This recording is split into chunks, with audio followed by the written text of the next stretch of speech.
Vamos a hablar un poco de esta área que por ahí es un poco árida, que es las cardiopatías congénitas. Nosotros podemos definir a las cardiopatías congénitas como malformaciones del corazón y de los grandes vasos que van a tener un comportamiento diferente de acuerdo a la gravedad y al tipo de cardiopatía congénita a la que nos enfrentemos. Desde el punto de vista funcional, a las cardiopatías congénitas las clasificamos en cianóticas y no cianóticas. Las cardiopatías congénitas no cianóticas o no cianosantes, a su vez, las podemos dividir en cardiopatías con flujo pulmonar aumentado y lesiones obstructivas del lado izquierdo del corazón. Por otro lado, a las cardiopatías cianosantes las vamos a dividir en cianosantes con flujo pulmonar disminuido y cianosantes con flujo pulmonar aumentado. Vamos a la próxima cosa. Dentro de las cardiopatías congénitas no cianosantes con flujo pulmonar aumentados, lo más importante son la comunicación interauricular, el drenaje venoso pulmonar anómalo parcial, la comunicación interventricular, el canal AV común, el ductus arterioso permeable y la ventana aortopulmonar. Esas son las más importantes dentro de las cardiopatías congénitas no cianosantes. En primer término, les vamos a hablar un poquito de comunicación interauricular. La comunicación interauricular es una cardiopatía congénita bastante frecuente, una de las más frecuentes de las cardiopatías congénitas, que se caracteriza por una comunicación entre ambas aurículas del corazón. De acuerdo al lugar donde se ubique, va a tener un nombre diferente. Esto lo vamos a ver un poquito más adelante. Estos pacientes con comunicaciones interauriculares pueden presentarse de dos formas: totalmente asintomáticos o con un cuadro de insuficiencia cardíaca leve, que es más raro, incluso con cuadros respiratorios reiterados como bronquitis o bronquiolitis, que se manifiesta en las comunicaciones interauriculares de tamaño moderado o grande. Una comunicación interauricular de tamaño pequeño no va a producir no va a producir clínica prácticamente.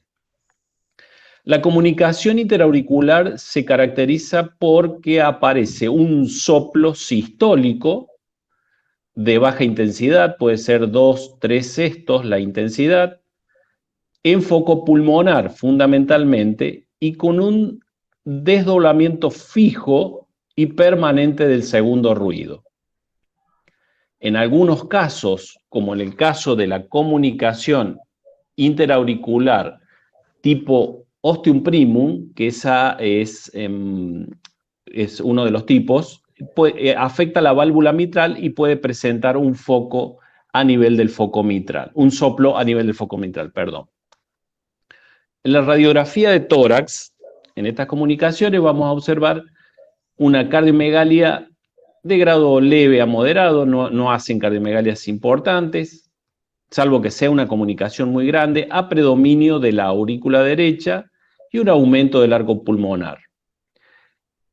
El diagnóstico es ecográfico, es un diagnóstico bastante sencillo de hacer porque vamos a ver mediante el ecocardiograma la comunicación que nos va a determinar la presencia, la ubicación y el diagnóstico.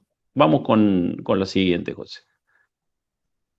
Opa, no, faltan. Cólera. Ahí tenemos la ubicación de acuerdo a dónde están situadas, el nombre que asumen estas comunicaciones.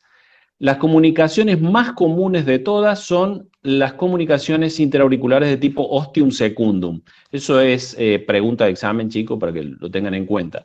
Esa es la ubicación más frecuente de todas las comunicaciones. Se llama ostium secundum.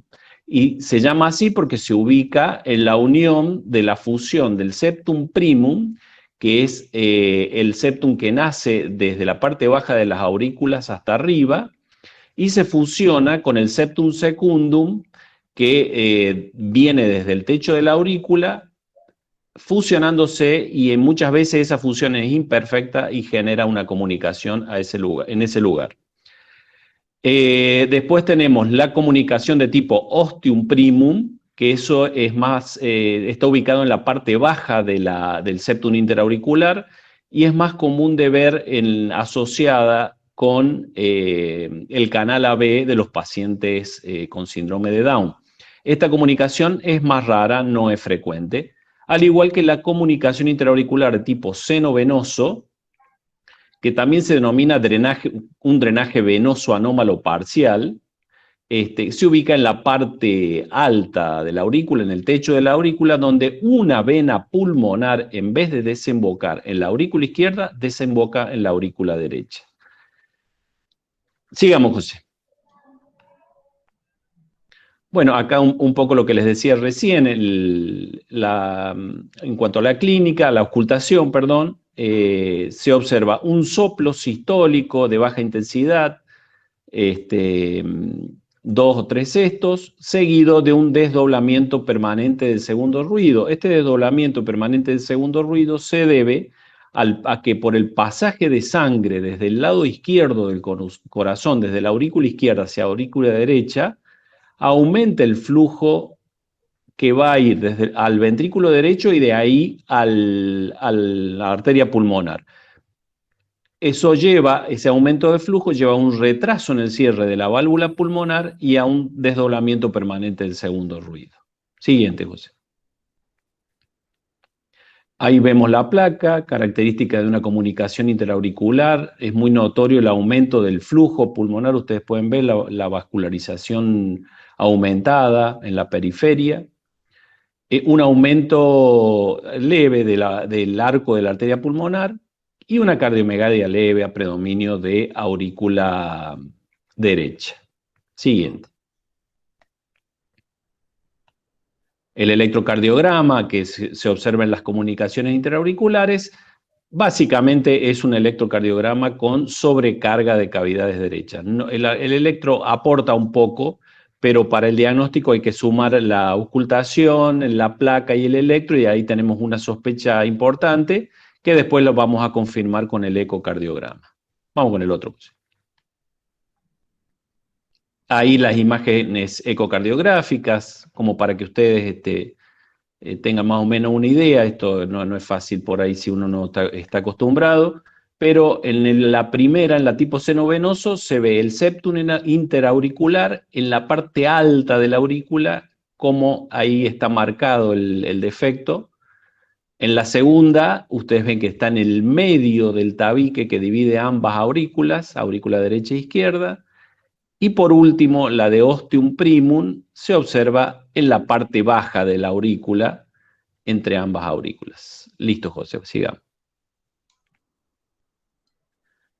Bueno, esto es un poco el tratamiento. Las comunicaciones de tipo ostium primum y tipo seno venoso se cierran por cirugía. No hay otra forma de cerrarlas.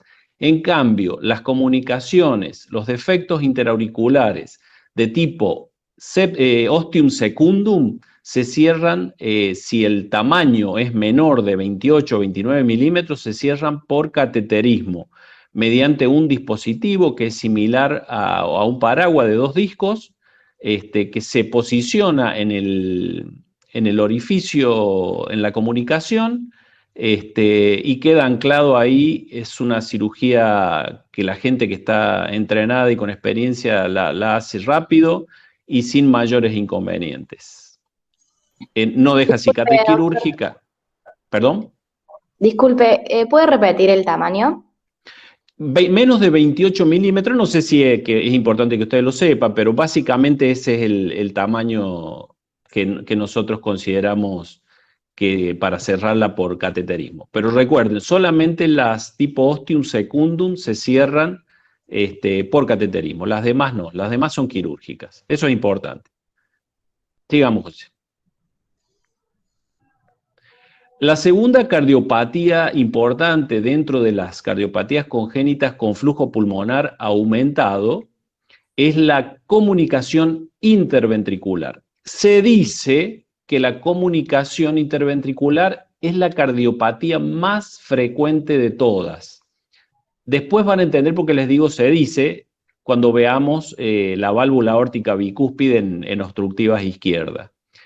La comunicación interventricular también es un defecto en el tabique que divide ambos ventrículos y de acuerdo a la ubicación donde se encuentre la comunicación va a ser el nombre que lleva. La clínica va a depender fundamentalmente del tamaño de la comunicación. Una comunicación de tamaño pequeño no va a producir demasiada manifestación clínica, salvo la presencia de un soplo que a veces, como es una comunicación pequeña y es un shunt de alta presión, suelen ser comunicaciones muy ruidosas, se escuchan soplos muy fuertes que a veces los colegas se asustan pensando que puede ser una cosa más importante. Las comunicaciones grandes generalmente no soplan demasiado, el soplo que producen es de menor intensidad, pero tienen otra clínica que más adelante lo vemos. En la comunicación interventricular se establece un cortocircuito de izquierda a derecha, como les decía, un shunt de izquierda a derecha, lo que lleva también, al igual que en la comunicación interauricular, a un aumento del flujo pulmonar. La diferencia acá es que esto es un shunt de alta presión. La comunicación interauricular es un shunt de baja presión. Por lo tanto, al ser un shunt de alta presión, las comunicaciones interventriculares suelen ser problemáticas porque le mandan no solo mucho flujo, sino mucha presión al pulmón, al circuito vascular pulmonar, lo que con frecuencia genera hipertensión pulmonar en el niño.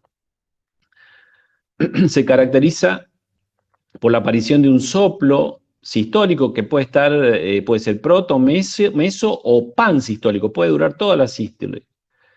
Cuando los defectos son de tamaño grande, como les decía recién, pueden también tener un soplo un soplo diastólico de llenado mitral, que eso es más difícil de ocultar.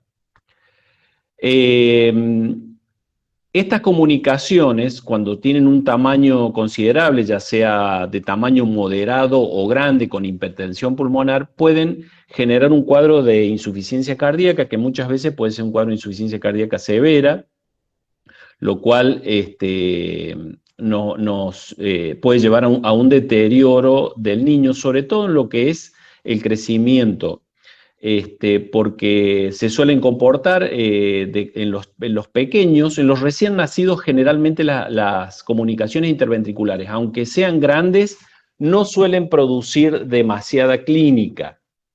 Aunque sean grandes, no suelen producir demasiada clínica. ¿Por qué? Porque los recién nacidos están protegidos, su árbol vascular pulmonar, por una hipertensión pulmonar fisiológica que ellos tienen, lo que hace que dificulte que la comunicación pueda mandar demasiado flujo al pulmón.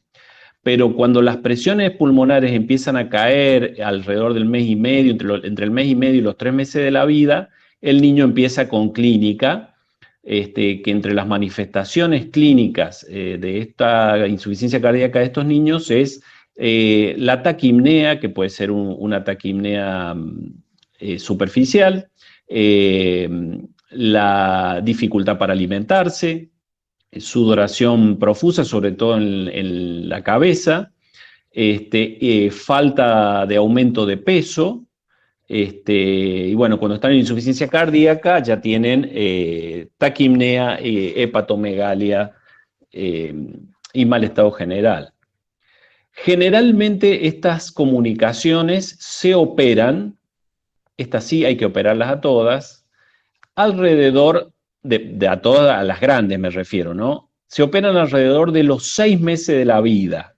Por lo menos eso en cuanto a nuestra experiencia. Alrededor de los 6 meses de vida, nosotros la operamos. ¿Por qué se opera a ese tiempo?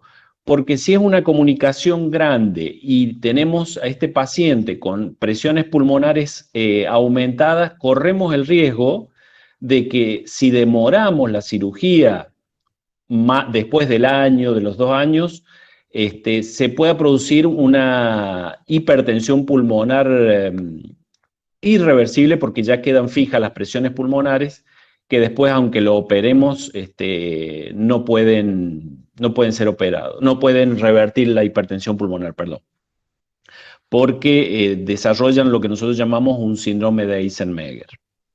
Sigamos, Ricardo, José. Sí, José. un Sí, poco para que respire. sí. No, un poco para decirle a los chicos esto que decías vos de la clínica, que cuando se inicia la clínica, que suele ser motivo por ahí de reclamo de los padres, porque uno Sí. cuando viene al mes y medio, dos meses de vida y le dice, mire, estoy ocultando un soplo, y dice, pero a mí nadie me dijo nada cuando nació, ni los controles posteriores, ¿y cómo puede ser? Entonces uno tiene que saber la fisiología, qué es lo que está pasando con ese corazón, que bajaron las presiones derechas, entonces a hacerse audible o a pasar sangre a través del defecto del corazón izquierdo al derecho y se hace ostensible clínicamente con lo que dijiste vos y con la auscultación. Exactamente. Exacto. Perdón, José.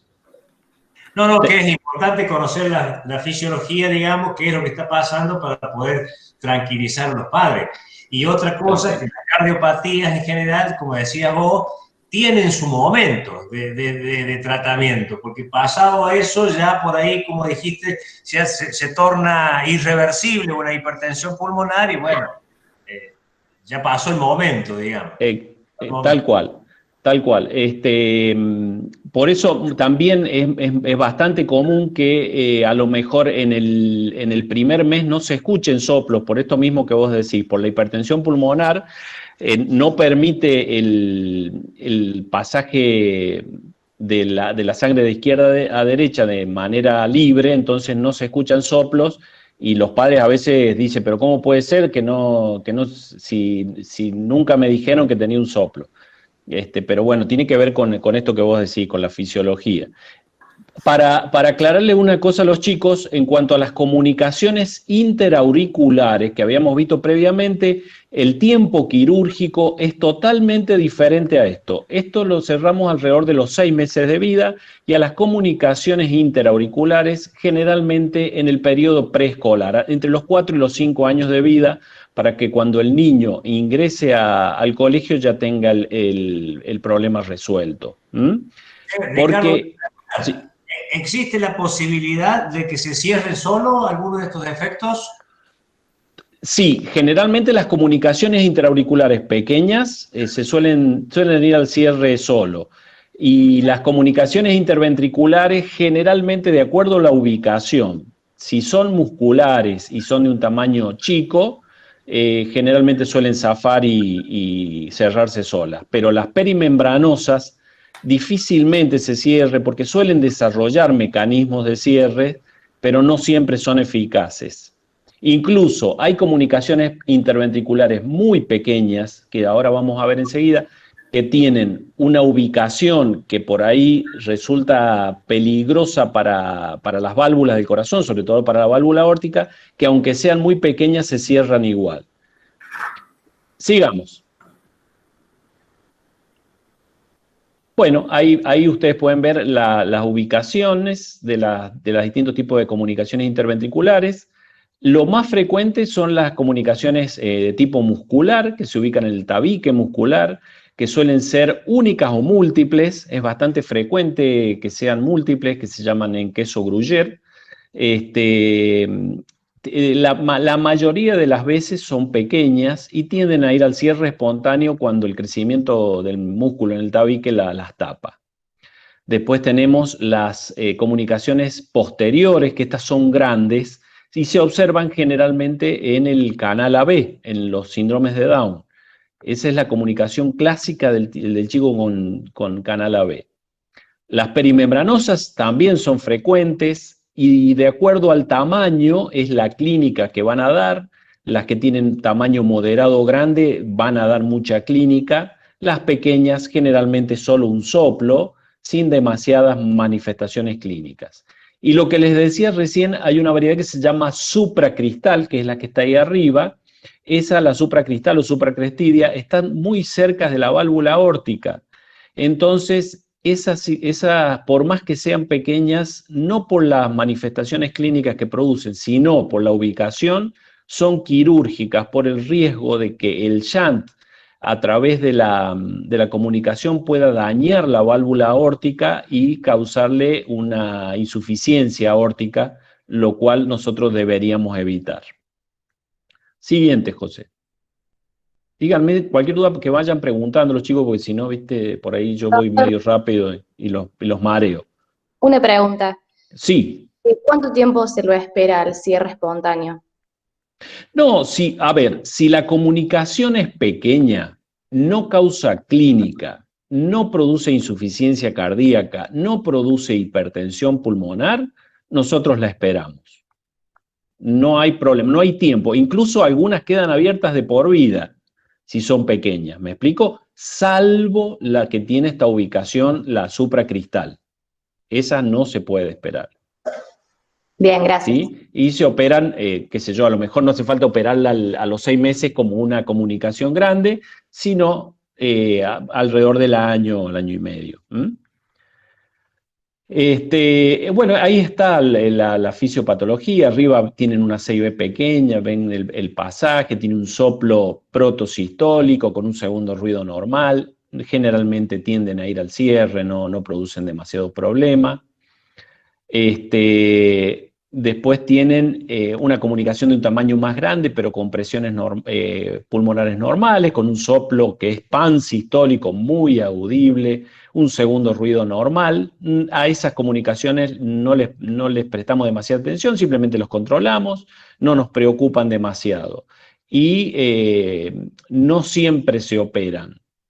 Por último, ya estas comunicaciones grandes que producen C y B más hipertensión pulmonar, como dice ahí, con un soplo en diamante, mesosistólico, con un segundo ruido fuerte. Esto ya es otra cosa digno de respeto, y estos chicos sí generalmente van al cierre quirúrgico, al igual que las comunicaciones con hipertensión pulmonar severa, en las que ustedes ven ahí el dibujo, prácticamente no se escucha el soplo, es un soplo muy mesosistólico, muy suave, con un segundo ruido fuerte y único. Estos son chicos que hacen mucha clínica y que se operan entre los 5 y los 6 meses de la vida. A veces nosotros los ayudamos con un poco de medicación como para que lleguen lo mejor posible a la cirugía, que lleguen con el mejor peso posible. Por eso es importante el aporte del colega pediatra para que el aporte calórico sea el adecuado y el niño pueda llegar con un buen peso al momento de la cirugía. Antiguamente a estas comunicaciones, previamente a la cirugía, le hacían un cerclaje, que es como una cincha que ponen en la arteria pulmonar para proteger la vasculatura pulmonar. Pero hoy en día los cirujanos están muy acostumbrados ya, así que directamente los corrigen a los 6 meses de vida. La ayuda que nos daba el cerclaje de la arteria pulmonar era poder esperarlo un tiempo más prolongado y operarlo al año y medio, 2 años al chico, pero ya es someterlo a 2 cirugías, por lo tanto, ahora se hace solamente en un tiempo quirúrgico, salvo casos excepcionales, por supuesto. Sigamos, José. Bueno, esto es los estudios diagnósticos. El diagnóstico de la CIB, bueno, nosotros vamos a tener la sospecha clínica, por supuesto, pero el diagnóstico definitivo lo hacemos con ecocardiograma, de acuerdo a la ubicación. En el tabique donde se encuentre la CIB va a ser muscular, perimembranosa, supracristal, posterior, basal, etcétera, etcétera. La función del ecocardiograma es definir la localización y también nos sirve para determinar las presiones pulmonares y descartar otras lesiones asociadas. Muchas veces las comunicaciones interventriculares se asocian con otras malformaciones como la coartación de aorta, por ejemplo. Bueno, siguiente, José. El cateterismo rara vez se usa, únicamente cuando hay dudas en cuanto a la ubicación y sirve para o cuando la hipertensión pulmonar es muy severa y tenemos dudas si es conveniente operar o no a este chico, y sirve para eso, para determinar bien la ubicación y determinar las resistencias pulmonares porque se hacen test farmacológicos que ayudan a ver si la presión baja con medicación o con oxígeno, la presión pulmonar me refiero, nosotros estamos habilitados para operarlo al niño. Sigamos. Tratamiento quirúrgico, como decíamos ahí, 3 a 6 meses, en realidad a los 6 meses no se operan, salvo casos excepcionales antes. ¿Cuál es lo bueno de esta cardiopatía? Que tiene una mortalidad escasa. Sobre todo en los defectos únicos, cuando no tienen otras cardiopatías asociadas, tienen una mortalidad escasa y es muy raro que se muera un chico por una cierre de una CIB, pero bueno, a veces pasa. Factores de riesgo, la edad elevada, como dijimos recién, mientras más tiempo pase hasta que lo operemos, más riesgo corre el chico porque más deterioro del árbol vascular pulmonar, del corazón, también puede llevar a la hipertensión fija, entonces ya después se complica todo. Y los defectos múltiples, como decíamos recién, CIB más coartación de aorta, por ejemplo, suelen ser también un factor de riesgo asociado. Vamos con la siguiente. Bueno, hay un pacientito con una CIB operada, hay previo a la cirugía y después postquirúrgico. Se nota la diferencia de esta niña.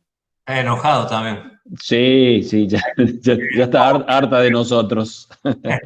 Harta de nosotros. Sigamos, José. Bueno, otra cardiopatía importante, el canal AB. ¿Qué es lo que me interesa que sepan de canal AB? Que es la cardiopatía clásica o típica del síndrome de Down. Por eso a los chicos con síndrome de Down se los divide con canal AB perdón, al canal AB se lo divide paciente con síndrome de Down o sin síndrome de Down. Generalmente es típico del síndrome de Down y tiene 3 componentes fundamentales. Una CIA, como habíamos visto recién, pero de tipo ostium primum, o sea que está en la parte baja del septum interauricular. Una válvula AB común y una CIB posterior, que recién también la habíamos visto, una CIB grande. Eso me interesa que les quede, chicos. CIA ostium primum, válvula AB posterior, perdón, válvula AB común y CIB posterior. Y que es la cardiopatía típica de los chicos con síndrome de Down. Siguiente cosa. Ahí está. La clínica se presentan igual que una comunicación interventricular de tamaño grande. Tienen el mismo comportamiento clínico. Estos niños pueden tener insuficiencia de la válvula AB común, lo cual es complicado, sobre todo para la corrección quirúrgica, no nos ayuda. Bueno, el electro, bueno, esto es muy técnico, un M bloqueo anterior izquierdo, que es el eje a la izquierda y sobrecarga derecha. En la radiografía de tórax vamos a observar, por supuesto, la cardiomegalia y el hiperflujo pulmonar, igual que en la CIB. Y el diagnóstico de esto ecocardiográfico, por supuesto, y la cirugía, al igual que en la CIB, hacia los 6 meses de vida, entre los 5 y los 6 meses de vida. También con muy buenos resultados, los chicos con síndrome de Down tienen una resistencia especial, tanto para las cardiopatías como para este tipo de cirugías. Sigamos, José. Bueno, ahí está un bebé con síndrome de Down y el electro que les decía recién, ¿no? El hemibloqueo anterior izquierdo. Sigamos. Esa es la imagen ecocardiográfica típica de un canal AV común. Por ahí no sé si a ustedes les sirve, pero bueno, ahí ven. En este caso, esta imagen, el corazón está dado vuelta, patas para arriba, digamos. Observan una CIB de tipo posterior, que ven que es grande, enorme, falta un pedazo enorme de tabique ahí. Una sola válvula, que se ve como un arco ahí, la válvula B común, y después una CIA ostium primum arriba de la válvula que no se ve tabique interauricular. Sigamos, José. La cuarta cardiopatía que me interesa que les quede algo, porque el ductus arterioso permeable es una estructura vascular, muy importante en la vida fetal, porque durante la vida fetal el ductus arterioso maneja alrededor del 60% del flujo de la volemia del niño. Entonces, es fundamental que durante la vida fetal el ductus arterioso esté permeable para el correcto funcionamiento de la circulación fetal.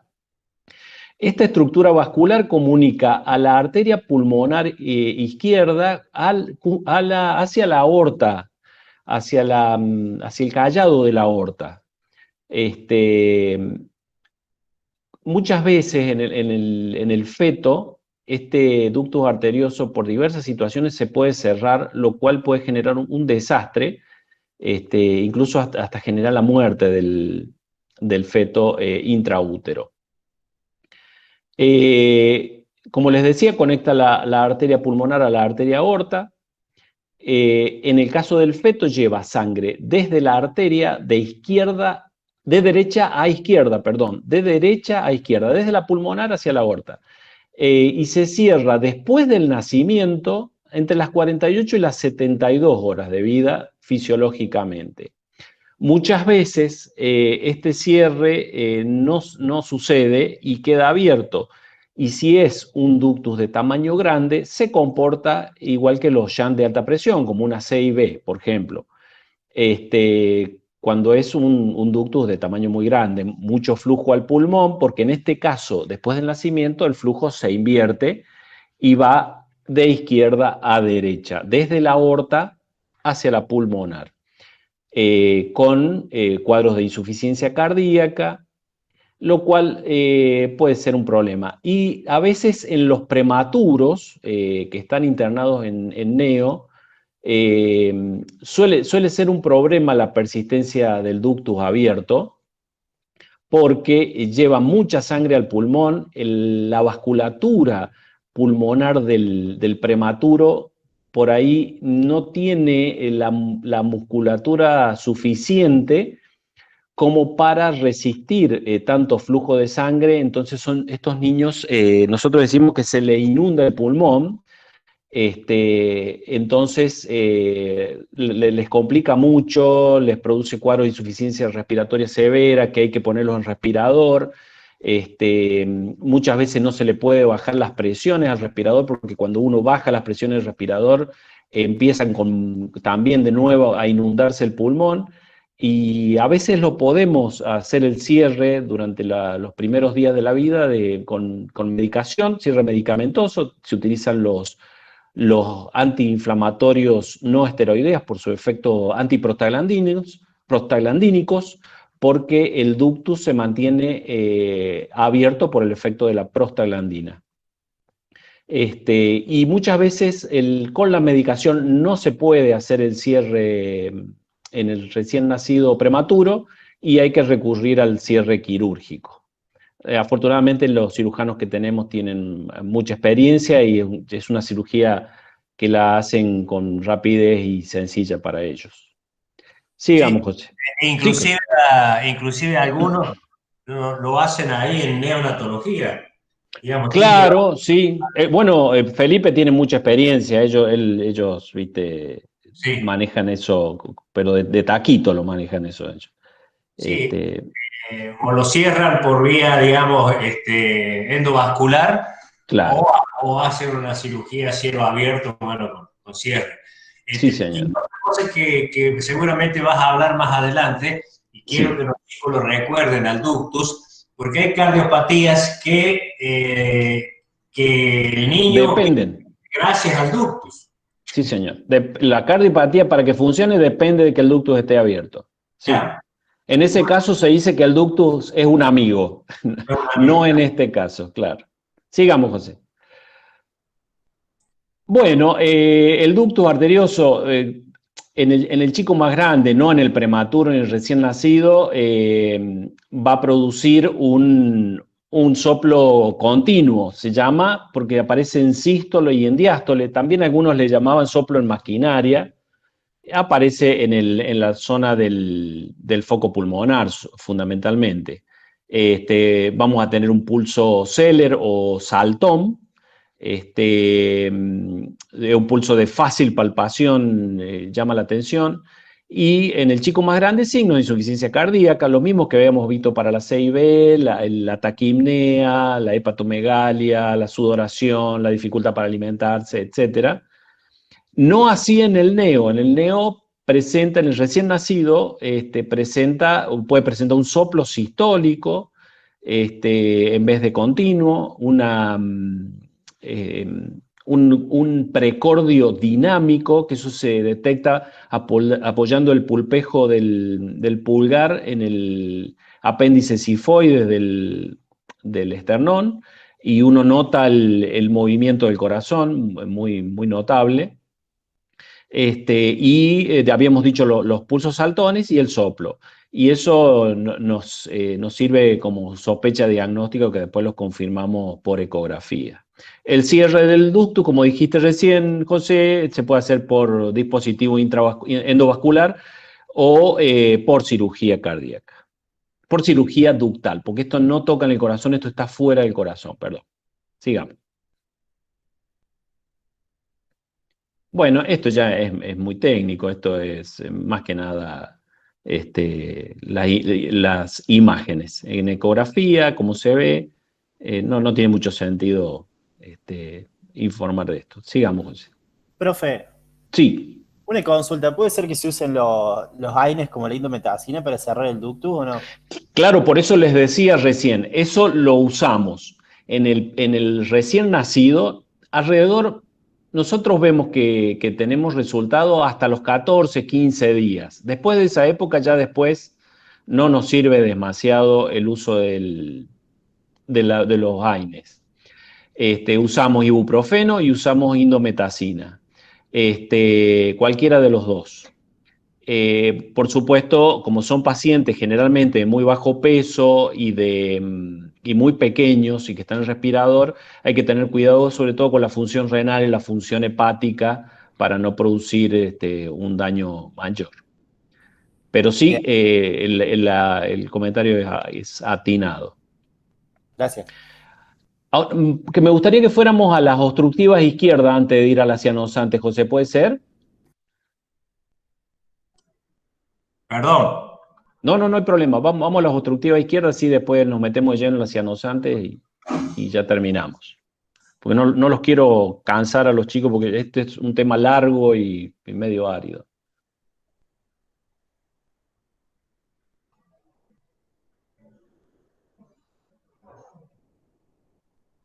Que está como clase HP en el... Sí, sí. Profe, Colele, exactamente. profe, Sí, una consulta más. ¿Cómo es la válvula AB común del canal AB que usted dijo que era típico del síndrome de Down?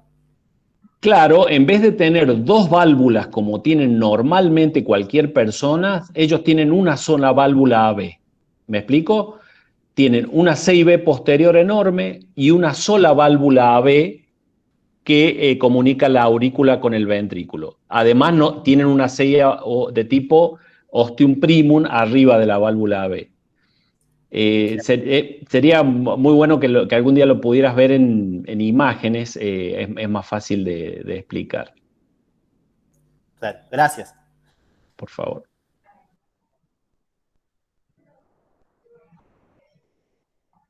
Ah, desapareció, José, las imágenes. Ahí está. Eso, perfecto. Bueno, ahora vamos a pasar a otras cardiopatías congénitas dentro de las no cianosantes, que son las que tienen que ver con las obstrucciones del tracto de salida del ventrículo izquierdo. Dentro de estas cardiopatías se encuentran la estenosis aórtica, que puede ser valvular, subvalvular o supravalvular, la coartación de aorta, también es una cardiopatía que esta es en realidad la que más me interesa que les quede algo de la coartación de aorta, y la interrupción del arco aórtico, que es una forma, digamos, severísima de coartación de aorta. La estenosis aórtica es una obstrucción que se puede ubicar ya sea debajo de la válvula, en la válvula propiamente dicha, o por encima de la válvula. La mayoría de las veces se ubica a nivel de la válvula, ahí dice 60 al 75%, ¿sí? Hay un porcentaje menor que se ubica por debajo de la válvula, eso se llama estenosis subaórtica, generalmente es por una membrana o por una estructura que se llama rodete fibromuscular, que obstruyen la salida del ventrículo izquierdo, y después están por encima de la válvula supravalvulares aórticas, ya en menos cantidad. Esto es muy típico de lo que nosotros conocemos como síndrome de Williams, que es un síndrome genético, que una de las características fundamentales del síndrome de Williams es la estenosis supravalvular aórtica. Generalmente la válvula aórtica estenótica ocurre en un terreno de una válvula defectuosa, como por ejemplo una válvula aórtica bicúspide. Se dice que la válvula aórtica bicúspide es la malformación cardíaca congénita más común, al igual que la CIB, dicen que es la cardiopatía congénita más frecuente. Bueno, la válvula aórtica bicúspide también. Es muy común la válvula aórtica bicúspide. Estas estenosis aórticas suelen estar asociadas muchas veces con otras malformaciones cardíacas, como por ejemplo comunicaciones interventriculares. ¿Se acuerdan que hablamos recién en las comunicaciones que pueden tener otras cardiopatías asociadas? Coartaciones de aorta, también porque no hay, acuérdense que hay una obstrucción en la válvula, lo cual durante la vida fetal no permite un adecuado flujo en la aorta ascendente y en el callado aórtico, lo que puede generar una coartación de aorta que hace porque no se ha desarrollado bien esa arteria. El ducto arterioso permeable suele ser una malformación acompañante también, y el síndrome de Jones, esto es otra cosa más compleja. El síndrome de Jones es un conjunto de malformaciones que son obstructivas del lado izquierdo. Pueden tener estenosis mitral, estenosis aórtica, coartación de aorta. Sigamos, José. Ahí está la ubicación, en la válvula supravalvular. El que aparece el supravalvular, esa imagen se llama en reloj de arena, y es bastante similar a un reloj de arena. Y después, al último, la estenosis subvalvular, que es lo que les decía recién con una membrana. Sigamos. Ahí tienen una clásica válvula aórtica bicúspide, que ahí está, válvula aórtica bicúspide. Después, del otro lado, lo normal. Eso es una válvula aórtica normal, con 3 valvas. Del otro lado, una válvula aórtica bicúspide. Muy bien notoria y muy buena esa foto. Sigamos, José. Acuérdense que válvula aórtica bicúspide Cardiopatía es una malformación congénita cardíaca muy frecuente. Antiguamente no se le prestaba demasiada atención. Hoy en día se ha visto que aparentemente el problema no es solo de la válvula propiamente dicha, de que le falte una valva, sino que aparentemente sería un problema de todo el árbol vascular aórtico. Entonces, es como que ahora se le presta más atención y se la respeta un poco más, sobre todo para el seguimiento de estos pacientes a largo plazo. Generalmente no suelen tener problemas en la infancia, pero sí pueden tener problemas en la edad adulta. Bueno, ahí tienen una imagen de una estenosis subvalvular aórtica por debajo de la válvula aórtica. Sigamos, José. No los quiero cansar con esto. Supravalvular, ahí ustedes ven. La carita típica, es la carita de duende típica del paciente con síndrome de Williams. Sigamos, José.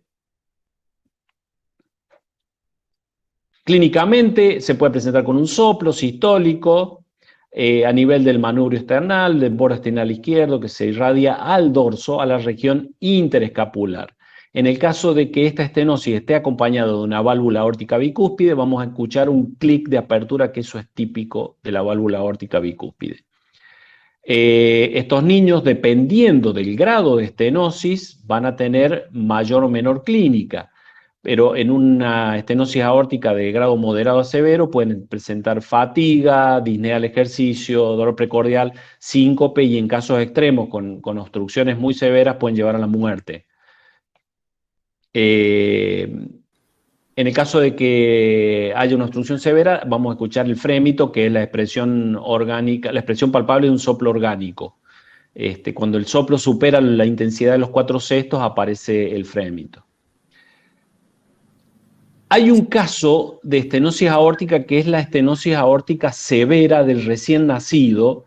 Esto es realmente esta cardiopatía es tremenda, porque es un niño que prácticamente al tiempo, a las horas de nacer, cuando el ductus empieza a cerrarse, este niño empieza con insuficiencia cardíaca severa. Podemos ver un corazón que sufre la obstrucción al flujo a través de la válvula, con deterioro de la función contráctil de estos niños, y que muchas veces los puede llevar rápidamente al shock cardiogénico y a la muerte. No es muy común de ver la estenosis aórtica severa en el neonato, pero es muy, muy, muy grave.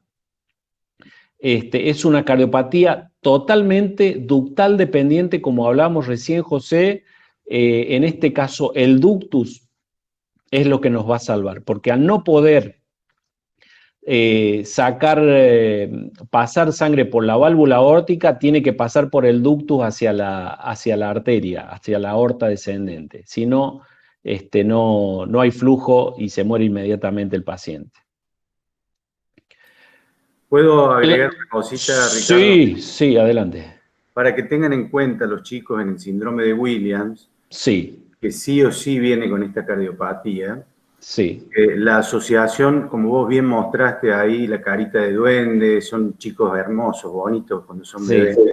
La asociación con otras malformaciones, con un megacolon, con una hiperlaxitud de ligamentos, con una constipación asociada, a veces tienen una macroglossia, para que busquen y no se queden solo con la cardiopatía, sino que busquen el síndrome con las otras asociaciones, ¿no? Exacto, sí, excelente el aporte, Horacio, gracias. Bueno, sigamos, José.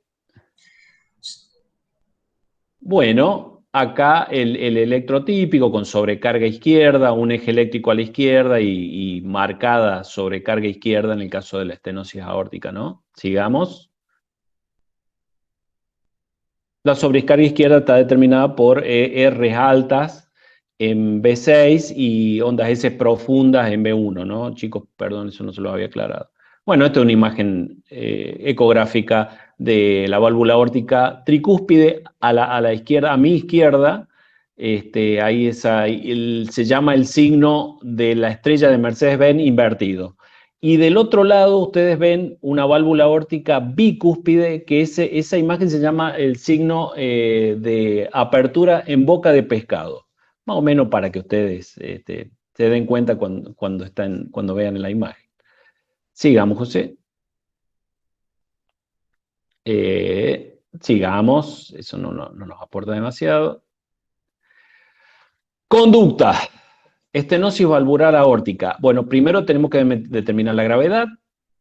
Eso lo hacemos mediante un ecocardiograma, con donde vemos el gradiente al que pasa a la velocidad que pasa la sangre a través de la válvula, y las manifestaciones clínicas y qué tipo de repercusión tiene esto en el niño. Como les decía recién, les hablo de la estenosis aórtica crítica en el recién nacido, porque tuvimos un caso hace un par de meses acá y realmente estaba muy mal el chico. Nosotros lo pudimos derivar. En Villa María no tenemos complejidad para sostener estos chicos, lo pudimos derivar y bueno, murió en el Sanatorio El Salvador de Córdoba, un bebé gravísimo, gravísimo. La estenosis valvular aórtica es quirúrgica y muchas veces se puede resolver por angioplastia con balón dependiendo de la edad del paciente, ¿no? Pero bueno, la mayoría de las veces con angioplastia se hace bien. Después, las estenosis subvalvulares y valvulares siempre son quirúrgicas. Esas no se pueden dilatar con balón, no se puede hacer angioplastia. Sigamos. Bueno, ahí está la imagen de la angioplastia de la válvula aórtica. Siguiente.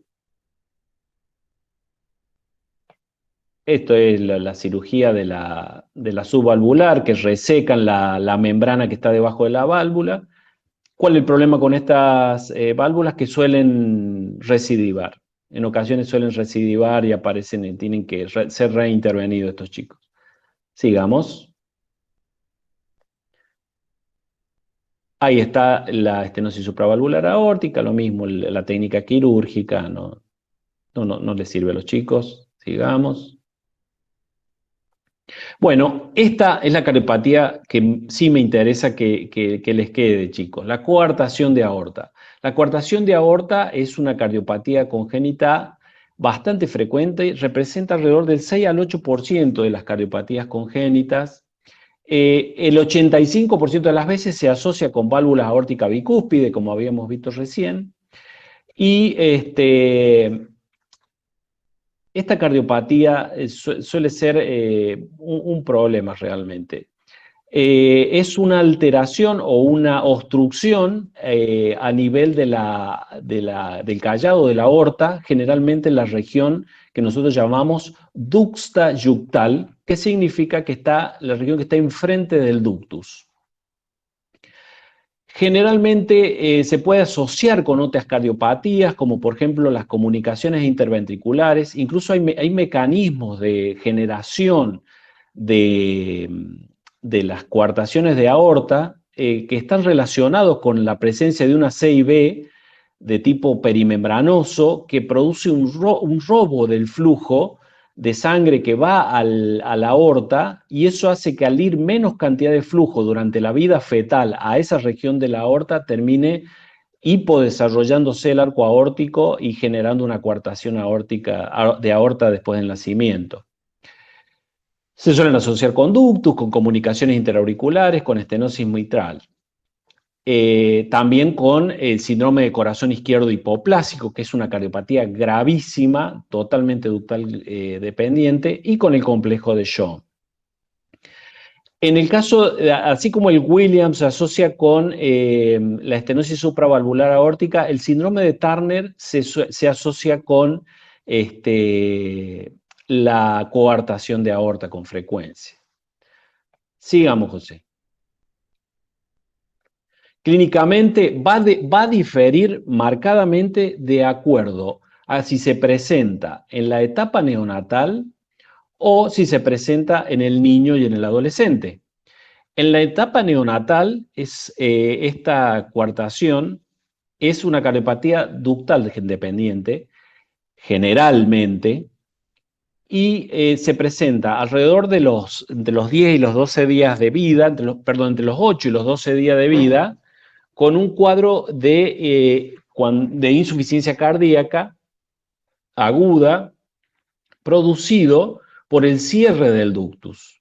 Muchas veces, si el ductus se cierra, no se cierra inmediatamente, a veces estos chicos se van a la casa de alta y después los traen los padres en mal estado general, con cuadro de insuficiencia cardíaca, palidez, taquipnea, hipoperfusión. Es un cuadro grave que incluso en algunos casos, no siempre, puede llevar al shock cardiogénico y a la muerte.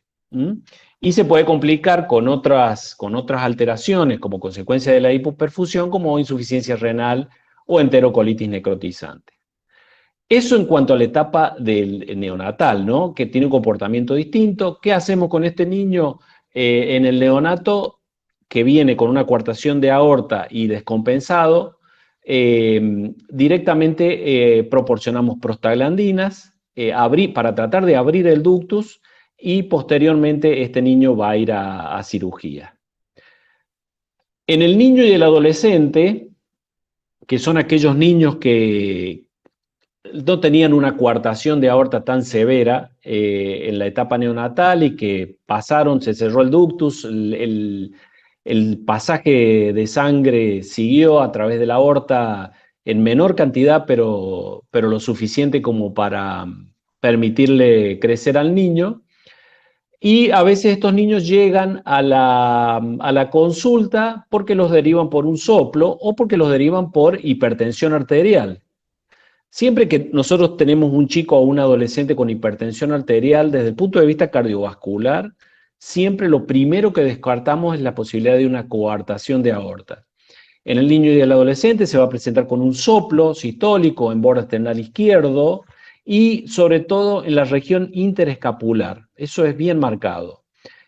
Si va acompañada la coartación de una válvula aórtica bicúspide, también va a aparecer un clic de apertura. Otro elemento importante es la asimetría de los pulsos. Los pulsos femorales están retrasados con respecto a los pulsos humerales. Y la presencia de hipertensión arterial y discrepancia de presión arterial entre los miembros superiores y los miembros inferiores. Vamos a tener hipertensión arterial en miembros superiores y presión arterial más baja en los miembros inferiores. Sigamos, José. Acá están las causas de hipertensión arterial en el niño.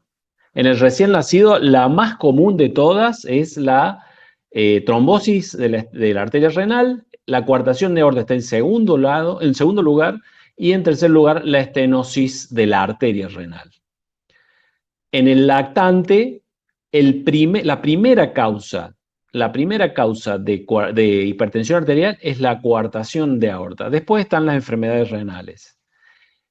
Después, a partir de la edad del niño y el escolar, la estenosis de arteria renal, o sea, los problemas específicamente del riñón, la coartación de aorta es difícil a esa edad. Y en el adolescente, nosotros vemos mucha hipertensión arterial esencial, problemas renales, hipertiroidismo, por ejemplo, y en algunos casos que no han sido detectados, podemos encontrar alguna coartación de aorta. Les digo porque me ha pasado encontrar coartación de aorta en adolescentes. Sigamos. Bueno, el ecocardiograma típico de la coartación de aorta, con lo que nosotros llamamos en la imagen cola diastólica, pero bueno, eso es muy técnico, no le sirve a los chicos. Sigamos.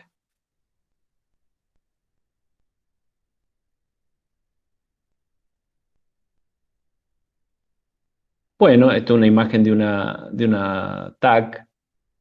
Bueno, es un ecocardio. Bueno, ahí se ve el arco de la aorta, el pasaje de sangre, y abajo se observa una turbulencia en el pasaje de la sangre, que seguramente va a aparecer la coartación cuando le pongan el Doppler. Ahí abajo ven que se observa un flujo más rojo ahí abajo en la zona de la coartación. Y esa es la imagen típica. Sigamos, José, no detengamos en esto. La imagen de un angiotac, esta imagen es hermosa. Ahí se observa, ustedes ven el nacimiento de la aorta, el aorta ascendente, el callado de la aorta, y ahí observan el estrechamiento, es marcado, y alrededor del estrechamiento observan circulación colateral, que es lo que les permite a estos chicos llevar una vida prácticamente normal. Continuemos. Sigamos, porque esta es la técnica quirúrgica. El tratamiento es quirúrgico de la coartación, salvo en algunos chicos que se pueda dilatar, se hace cateterismo intervencionista. En algunos chicos más grandes incluso les ponen stent, o en chicos, en adolescentes, les ponen stent en la zona de coartación para mantener el flujo perfectamente abierto. Sigamos.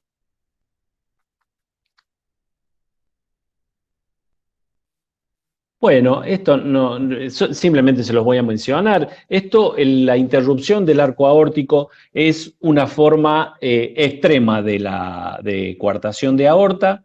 También es una cardiopatía ductal dependiente. En este caso, directamente están separados los cabos entre la aorta ascendente y la aorta descendente. No hay continuidad. Esto es como en vez de la zona de coartación, es como si directamente no hubiera conexión ahí. Totalmente ductal dependiente, es una cardiopatía gravísima, gravísima, que se manifiesta a las horas de vida, cuando se cierra el ductus, y seguimos dentro de las cardiopatías ductales dependientes, en las cuales el ductus es amigo y nos ayuda. ¿Cómo mantenemos abierto el ductus arterioso permeable? Con el uso de prostaglandina. Las prostaglandinas nos ayudan a mantener el ductus abierto para poder sostener la perfusión. La interrupción del arco aórtico siempre se acompaña de una CIB, siempre. Y bueno, también pueden tener estenosis aórtica o subaórtica. Bueno, sigamos, José, porque no los quiero volver locos, porque esto ya es muy complejo. Hay los tipos de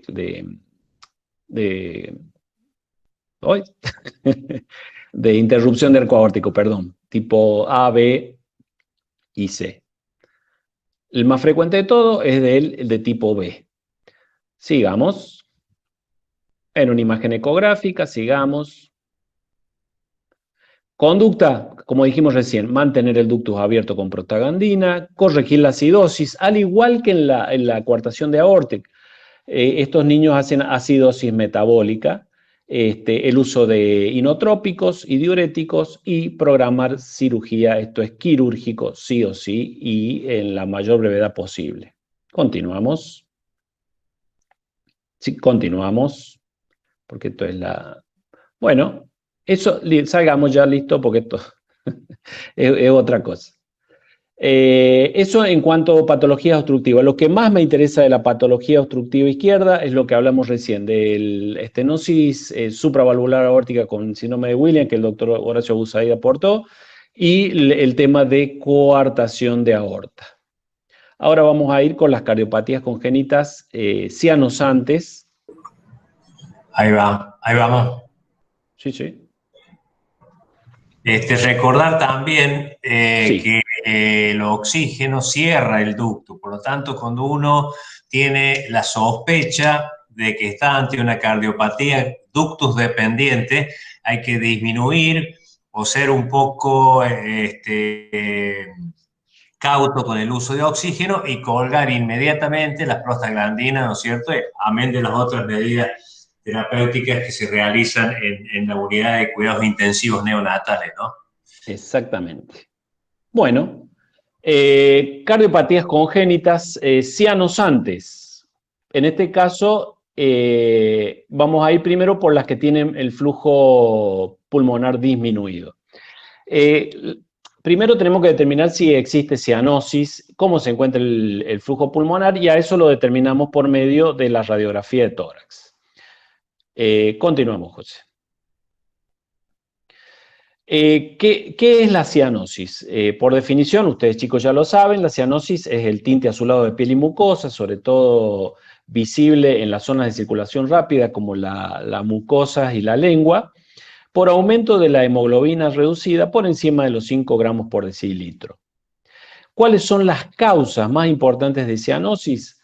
Puede ser por alteración de la difusión arteriovenosa de oxígeno, en este caso por alteraciones en la ventilación, en las alteraciones en la difusión o por bajo gasto cardíaco. Dentro de las alteraciones en la ventilación puede ser por una neumopatía, por ejemplo, que impide la adecuada ventilación del pulmón. En alteraciones de la difusión, presencia de líquido en el alvéolo, que también altera la difusión de los gases, y por bajo gasto cardíaco en caso de insuficiencia cardíaca en algunos pacientes. Por caída de la saturación de oxígeno, por bajo aporte de oxígeno.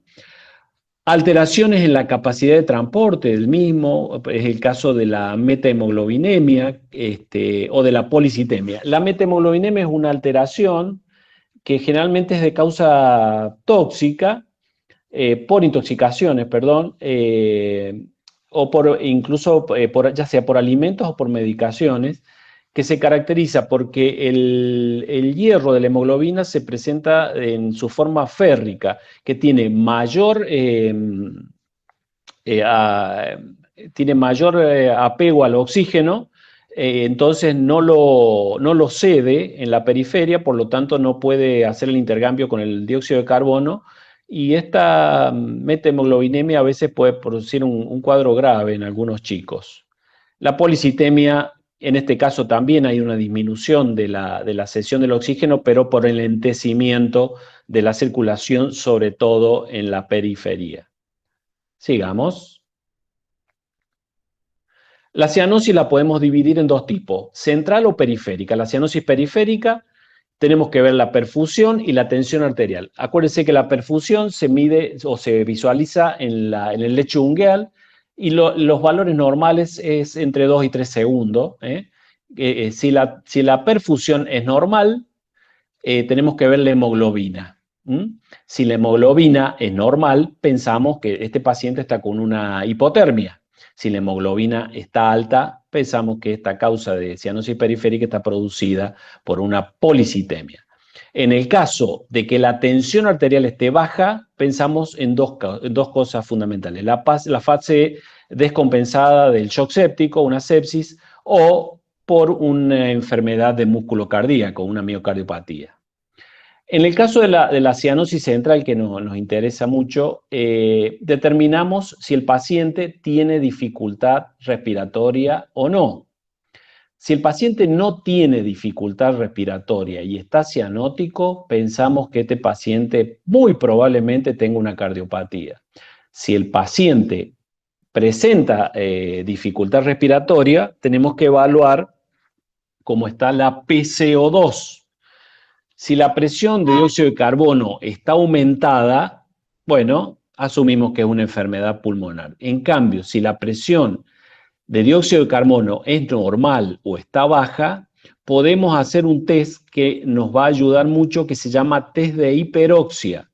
El test de la hiperoxia nosotros lo utilizamos muchas veces para determinar si estamos frente a una cardiopatía congénita cianosante, y consiste en aportar oxígeno al 100%, lo ideal este paciente que esté en intubación programada, en respirador. Aportamos oxígeno al 100% alrededor de 3 a 5 minutos y evaluamos. Si el paciente mejora con el test de la hiperoxia, mejora la oxigenación, pensamos que estamos frente a una enfermedad pulmonar. Si la oxigenación empeora o no mejora, pensamos que estamos frente a una cardiopatía. El test de hiperoxia es muy útil para hacer un diagnóstico diferencial acá. Sigamos.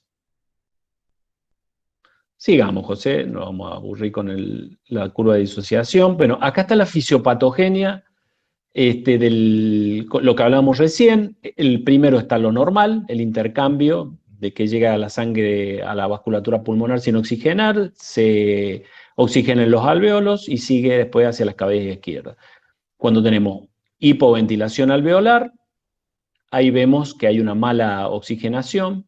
En el caso de los cortocircuitos, ya sea intravascular pulmonar o intracardíaco, aquí el pasaje de sangre de izquierda a derecha pasa o sea, se saltea la ventilación pulmonar, se saltea los alvéolos.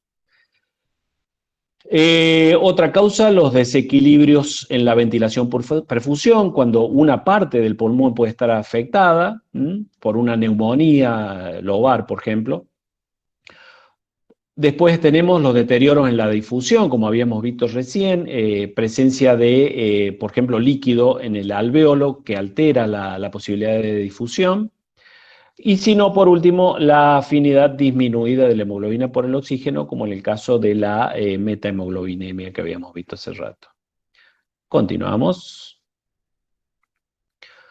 Bueno, más o menos este algoritmo es parecido a lo que vimos recién.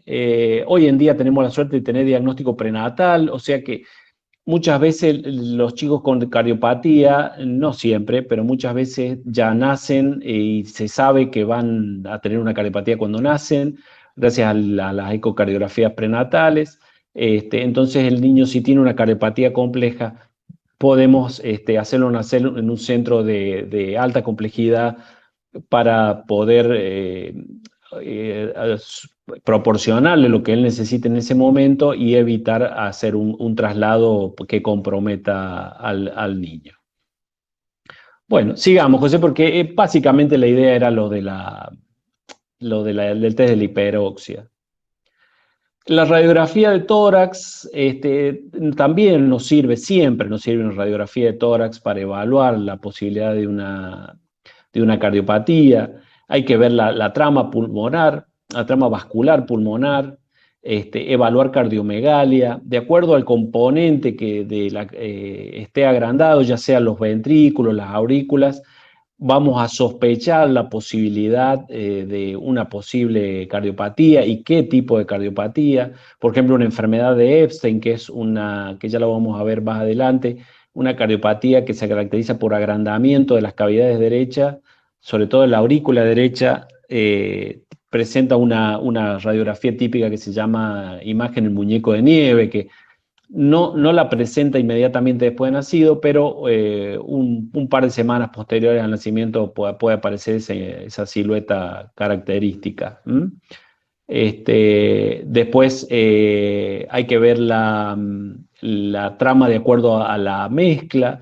Si el niño tiene un corazón de tamaño normal, podemos pensar en un drenaje venoso anómalo total de tipo obstructivo. En el caso de que tenga una cardiomegalia a predominio del ventrículo derecho, también pensamos en izquierdo hipoplásico o transposición de grandes vasos. Y en el caso de hipertrofia, tanto de ventrículo derecho, si una cardiomegalia global, pensamos en la presencia de un tronco arterioso. Los troncos dan una imagen, un corazón enorme, tienen la forma de un huevo acostado. Sigamos, José. Bueno, como habíamos visto recién, cianosis, coloración azulada de la piel y las mucosas, secundario al aumento de la hemoglobina reducida, por encima de esos valores. ¿Cuáles pueden ser las causas en las cardiopatías de cianosis? Bueno, en el caso del ventrículo único, corazón univentricular, en el cual no hay tabique, o sea, no, hay una sola cavidad ventricular, perdón. La razón es una mezcla total de sangre. En el caso de la transposición de las grandes arterias, que es cuando la aorta nace del ventrículo derecho y la arteria pulmonar nace del ventrículo izquierdo, acá tenemos dos circuitos que funcionan en paralelo Y por último, en el caso de las obstrucciones, el flujo pulmonar como la tetralogía de Fallot. Ya vamos a ir viendo cada una para que a ustedes les quede una idea. Sigamos. Dentro de las cardiopatías congénitas cianosantes con flujo pulmonar disminuido, se encuentra la tetralogía de Fallot, que esta sí me interesa, chicos, que les quede. La atresia pulmonar con CIB, la atresia pulmonar con septum intacto, la atresia tricuspidia, la enfermedad de Epstein y las cardiopatías complejas con estenosis pulmonar. Sigamos. El ductus arterioso, que lo habíamos visto previamente, que conectaba la arteria pulmonar y la aorta, que en el feto llevaba sangre desde la pulmonar hacia la aorta, desde derecha a izquierda, que se cierra a las 48 horas de vida. La persistencia del mismo en el periodo neonatal a veces se asocia con estas cardiopatías ductales dependientes y en este caso se comporta como un aliado porque nos ayuda al funcionamiento de la cardiopatía y por lo tanto es importante que permanezca abierto. Vamos, sigamos. Ahí está como lo mantenemos abierto por medio de la perfusión o infusión, perdón, de prostaglandina E1. Que esa es la función, mantener el ductus abierto, es un vasodilatador potente, ¿no? Produce vasodilatación pulmonar, se hace por vía endovenosa, y dentro de los problemas que produce es las apneas, la fiebre y las convulsiones. Por eso muchas veces nosotros siempre, al momento de derivar un paciente con cardiopatía ductal dependiente, lo hacemos con la vía aérea asegurada, con intubación endotraqueal, por el riesgo de que haga una apnea durante el traslado. Sigamos, José. Bueno, sigamos, porque esto no lo quiero complicar. Dentro de las cardiopatías congénitas que dependen del ductus, tenemos la atresia pulmonar con septum intacto y la atresia tricuspidia. Sigamos porque más adelante está mejor dividida. La atresia tricuspidia, esto es cuando hay una falta de desarrollo de la válvula tricúspide, o sea, que la comunicación entre la aurícula izquierda y el ventrículo derecho no existe. Por lo tanto, ese ventrículo derecho no se va a desarrollar de manera adecuada. Generalmente es un ventrículo derecho muy pequeño, y por lo tanto el flujo a través de la aurícula tiene que ser a través del septum interauricular. Eso es obligatorio, si no, no funciona esta cardiopatía. Es la única forma de que funcione. El flujo va desde la aurícula derecha a la aurícula izquierda y de ahí pasa al ventrículo izquierdo. Del ventrículo izquierdo va a ir una parte a la aorta y otra parte va a ir a la pulmonar. Pero como la parte que va a la pulmonar puede estar complicada porque a veces se acompaña de estenosis o atresia de la válvula pulmonar, esta cardiopatía, entonces esta es una cardiopatía totalmente ductal dependiente. Necesita el ductus arterioso permeable para poder funcionar. Y el foramen oval o la comunicación interauricular tiene que ser obligatoria. Estos chicos, como tienen un ventrículo derecho muy pequeño, van a una corrección que nosotros llamamos corrección univentricular, o sea, funcionan con un solo ventrículo. Es una situación compleja que no viene al caso explicárselos ahora. Sigamos, José. Bueno, ahí está. Cómo se van a comportar las atresias tricuspidia de acuerdo a cómo están los vasos, porque se tiene una clasificación muy amplia de acuerdo a si los vasos nacen correctamente o están normopuestos, que se llama, o si los vasos están mal puestos. Entonces van a tener un comportamiento distinto. Sigamos. Acá está lo que les decía recién, enfermedad de Epstein, que es la inserción baja de la válvula tricúspide. En este caso, la válvula tricúspide se inserta muy, muy abajo en el ventrículo derecho, lo que produce lo que nosotros llamamos una auriculización del ventrículo derecho. Nos queda un ventrículo derecho pequeño, lo que hace que muchas veces, sobre todo en el recién nacido que tiene presiones pulmonares altas, ese ventrículo derecho no tenga la fuerza suficiente para proporcionar el adecuado flujo pulmonar y genere y se comporte muchas veces como si fuera una atresia pulmonar, pero de tipo funcional. No es una atresia pulmonar real, sino que es de tipo funcional. Estos chicos muchas veces, no siempre, muchas veces necesitan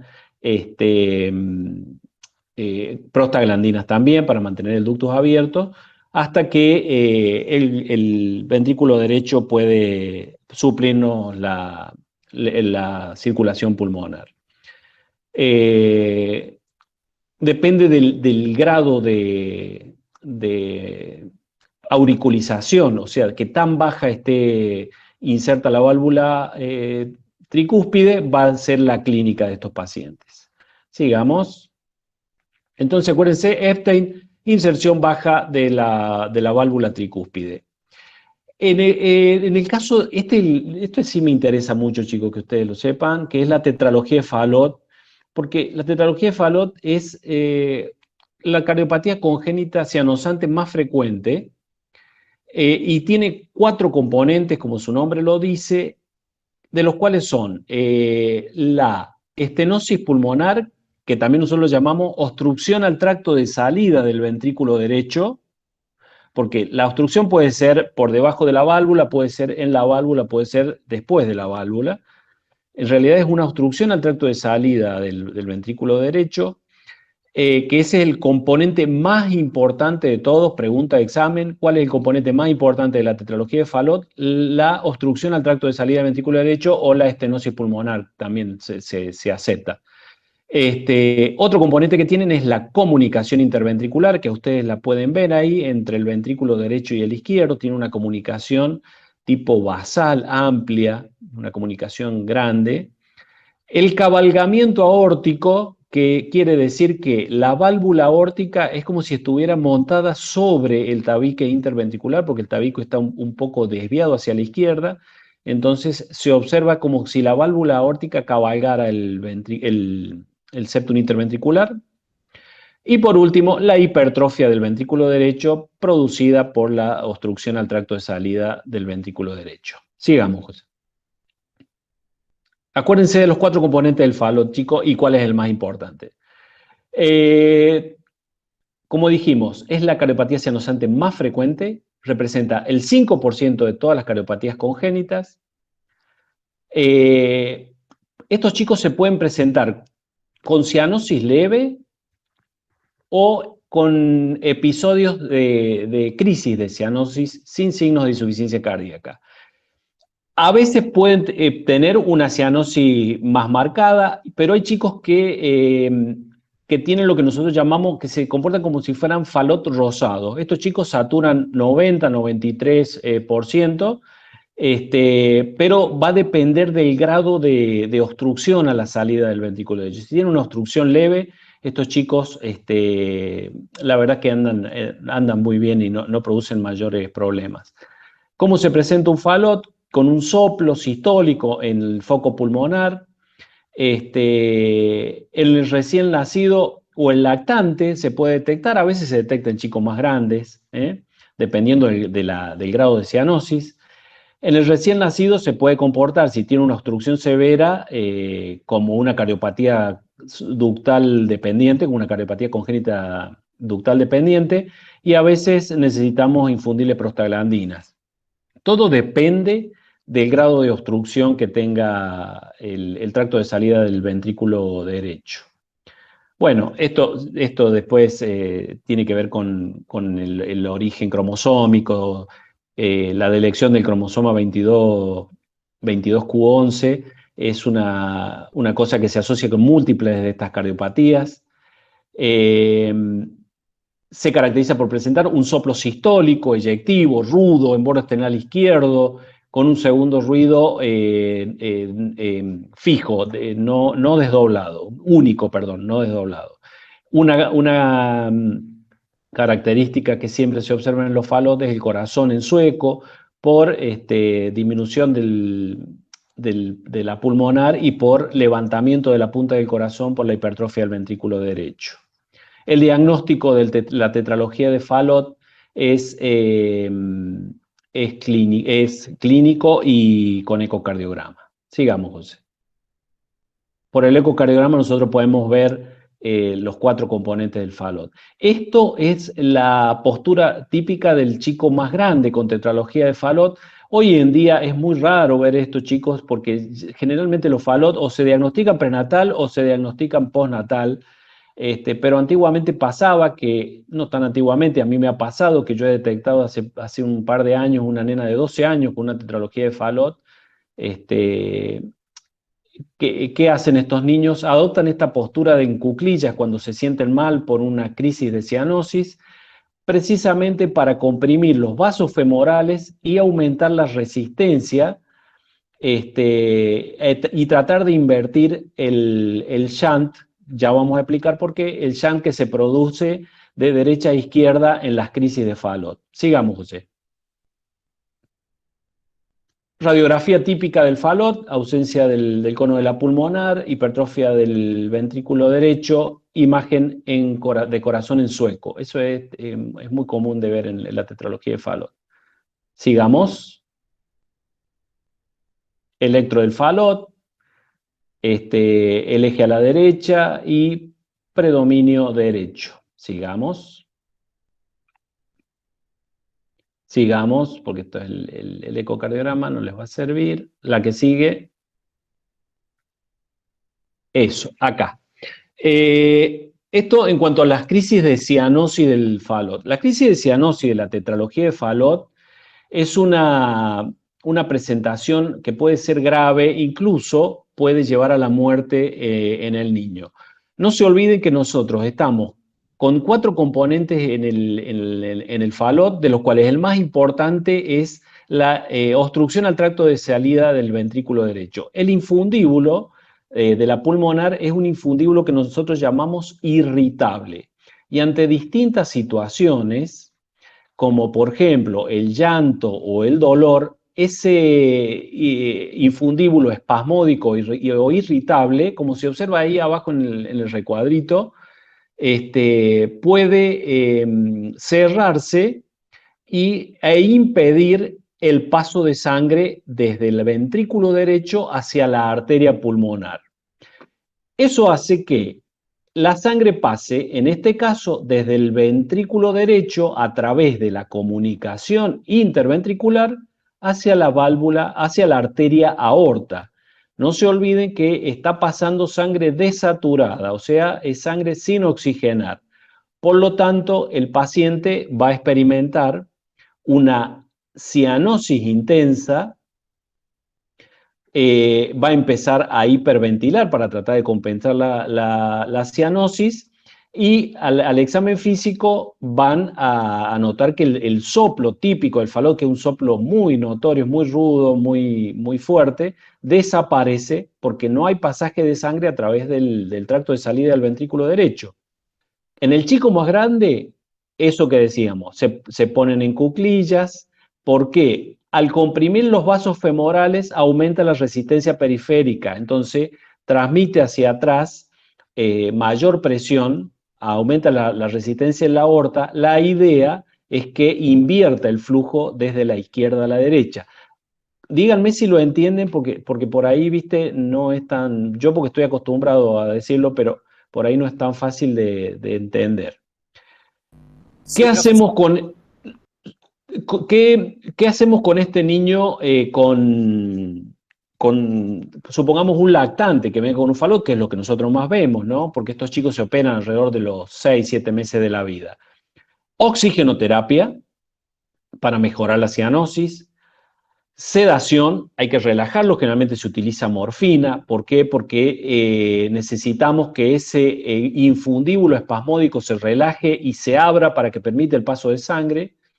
Expansión de volumen, como les decía recién, para aumentar la resistencia periférica y tratar de invertir el flujo desde izquierda a derecha, que empiece a pasar de izquierda a derecha, corregir la acidosis producida por la misma cianosis, y el uso de drogas beta bloqueantes como el propanolol, que tiene un efecto de disminuir la irritabilidad del infundíbulo.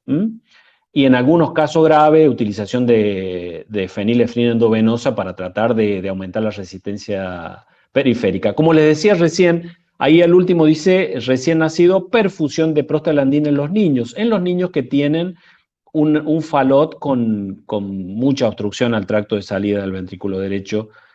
A veces necesitamos infusión de prostaglandina, pero no es la regla, no es lo más común. Sigamos, José. Otra cosa, el chico que presentó una crisis de cianosis por tetralogía de Fallot, hay dos posibilidades. Hacerle una cirugía paliativa que se llama cirugía de Blalock-Taussig, que ponen un tubo de un material que se llama Gore-Tex, que va desde la arteria pulmonar y derecha hacia la arteria aorta. Eso nos asegura un flujo a la circulación pulmonar desde la aorta hasta que después lo corrijamos a este niño y se desarma esa cirugía de Blalock-Taussig cuando se hace la corrección del Fallot. Hoy en día también tenemos, afortunadamente, gente que en vez de hacerle esa cirugía, directamente le ponen un stent valvulado, así se llama, stent valvulado en la válvula pulmonar, lo que hace que no sea necesario someterlo a una cirugía, sino directamente por cateterismo. Eso se está haciendo un trabajo muy interesante en el Hospital de Niños ahora. Y la cirugía correctiva del Fallot se hace alrededor de los 6 meses de vida, por lo menos acá. Hay lugares donde se ha probado hacerlo postnatal, pero bueno, nosotros no tenemos experiencia en eso, sino que los corregimos a los 6 meses de vida, generalmente. Sigamos. Bueno, la atresia pulmonar con CIB, esto es como una forma, también se llama tetralogía de Fallot extremo. Esto es una forma extremo de Fallot, porque es muy parecido al Fallot. La diferencia es que directamente no hay comunicación entre el ventrículo derecho y la arteria pulmonar. Ahí hay una región atrética. Estos niños, ¿cuál es la ventaja que tienen? Que generalmente no presentan crisis de cianosis porque estos chicos tienen una vasculatura pulmonar muy compleja y suelen tener muchas colaterales que unen los vasos pulmonares con la aorta. Por lo tanto, por ese lado nos ayuda, porque no hay necesidad de ponerle prostaglandinas y a veces no hace falta hacerle Blalock. Pero por otro lado, también nos perjudica porque la vascularización de este pulmón es muy difícil, es muy compleja, sobre todo al momento de la corrección, porque tienen que empezar los cirujanos a tratar de a unifocalizar los vasos pulmonares, lo cual es realmente un problemón. Entonces, no es muy bueno. También tiene la ventaja que tiene la CIB, que nos ayuda en la mezcla de sangre. Sigamos, José. Bueno, otra cardiopatía, esta sí, un Fallot extremo, atresia pulmonar con septum íntegro. En este caso hay un ventrículo de derecho que se desarrolla poco, o algunos se pueden desarrollar moderadamente y permite hacer una corrección biventricular, pero la mayoría no. No hay desarrollo de la arteria pulmonar, esta es ductal dependiente totalmente, la atresia con septum íntegro. Sigamos. Ahí está. Se presenta con cianosis severa. En este caso no hay soplo. Mejora con prostaglandina. El problema aquí es que no tenemos CIB que nos ayude en la mezcla, a diferencia de la atresia pulmonar con CIB. Entonces no hay forma de mandarle flujo al pulmón a no ser que sea por medio del septum intraauricular o por medio del ductus. Entonces, esta es ductal dependiente, exclusiva. ¿Qué tipo de corrección? Como les decía, dependiendo del tamaño del ventrículo, va a ser el tipo de corrección que se va a hacer, pero bueno, eso ya es muy del especialista. Sigamos. El diagnóstico es ecocardiográfico.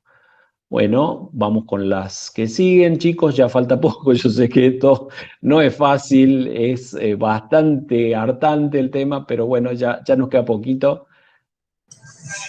Va muy bien. Quería decirle a los chicos antes que pase para descansar y antes que pasemos a la otra, Sí. que en el hospital la primera cirugía que se hizo fue en el Johns Hopkins. La doctora Helen Towson era la cardióloga clínica y Alfred Blalock era el cirujano. Entonces se juntaron y dijeron de qué forma podemos ayudar a estos chicos cianóticos gravemente enfermos. Y Blalock tenía un ayudante que era el que le ayudaba en la cirugía experimental, que era Vivian Thomas, que como era negro, en la primera cirugía no lo dejaron entrar. Bueno, anecdótico. Hay una película muy linda que no me acuerdo en este momento cómo se llama. Sí, es cierto. Pasársela. Muy interesante. Sí, señor, es cierto esa historia. Pero en realidad el ideador de todo esto fue Blalock, ¿no? La mente brillante. Claro. Bueno, y la doctora Taussig era muy prestigiosa, bueno, entonces quedaron los dos en el medio. Sigamos, ahora vamos a ir con las cardiopatías con flujo pulmonar aumentado, que de esta no los voy a volver locos, les voy a dar la más importante. Sigamos, José. Vamos con hiperflujo pulmonar. De estas, la que más me interesa es la transposición de las grandes arterias. Las demás, porque las demás no son muy complejas y se las van a olvidar, se las voy a mencionar nada más, pero la que sí me interesa es la transposición de las grandes arterias, que les quede. A ver, pasemos, José. Dentro de estas estamos con el drenaje venoso pulmonar anómalo, que en este caso es un defecto en el cual las venas pulmonares drenan en un lugar diferente a la aurícula izquierda. Las venas pulmonares, acuérdense que drenan en un colector, el cual va a drenar en la pared de la aurícula izquierda, en la porción lisa de la aurícula izquierda. En este caso, puede drenar en cualquier lugar distinto, que puede ser en la vena porta, puede ser en la innominada, puede ser en la cava, puede ser en la aurícula derecha. Esto es una cardiopatía grave que se manifiesta alrededor de los 9, 10 días de vida, con insuficiencia cardíaca severa, mucha dilatación de las cavidades derechas, hipertensión pulmonar severa y cianosis de grado moderado. Esta es quirúrgica, sí o sí. Sigamos. Ahí está, cianosis variable. Para persistir necesitamos la mezcla, la mezcla total se hace en la aurícula derecha, por supuesto, pero necesita que el foramen esté abierto, si no, esto no funciona. Y en esta se observa la imagen radiológica esta del muñeco de nieve, imagen típica del drenaje venoso anómalo total, pero no es común de ver. Vamos. Vamos, ahí abajo, ahí está la imagen esta del muñeco de nieve. ¿Ven? Una cardiomegalia enorme, a predominio de cavidades derechas fundamentalmente. Y ahí está la imagen del conducto colector. Sigamos. Sigamos, esta es la reconexión, se ponen las cosas en su lugar. El colector donde debe ir. En este caso, ventrículo único, también llamado doble entrada ventricular. En este caso, hay una sola cavidad ventricular, puede existir una pequeña cavidad accesoria que puede representar el ventrículo derecho e izquierdo. De la gran cavidad nacen los dos vasos que pueden estar posicionados de manera normal o pueden estar mal puestos se dice, en realidad no es correcto decir traspuestos, sino mal puestos. Y la clínica va a depender si tiene presencia de estenosis de la válvula pulmonar o no. Si tiene estenosis de la pulmonar, se va a presentar como una cardiopatía cianosante. Si no tiene estenosis de la válvula pulmonar, se va a presentar con un cuadro de insuficiencia cardíaca, siempre con cianosis y de grado leve a moderado. Sigamos. Bueno, ahí está, como les decía, con el ventrículo 1, si tiene estenosis pulmonar, se va a presentar con un cuadro de hipertensión pulmonar. En el caso de sin estenosis pulmonar, se va a presentar con un cuadro de estenosis de hipertensión pulmonar severa, como insuficiencia cardíaca y cianosis. Si tiene estenosis pulmonar, la verdad que está protegido, pero estos están más cianóticos, estos chicos. Sigamos.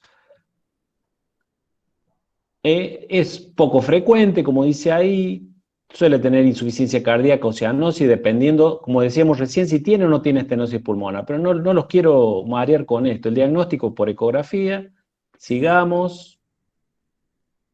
Esa es la corrección. Esto se llama cirugía la cirugía de corrección univentricular de Fontan, para corregir el ventrículo único. Sigamos. El tronco arterioso, otra cardiopatía compleja, es muy poco frecuente, también de cianosis moderada, no suele ser ductal dependiente y tiene un solo gran vaso que nace de ambos ventrículos.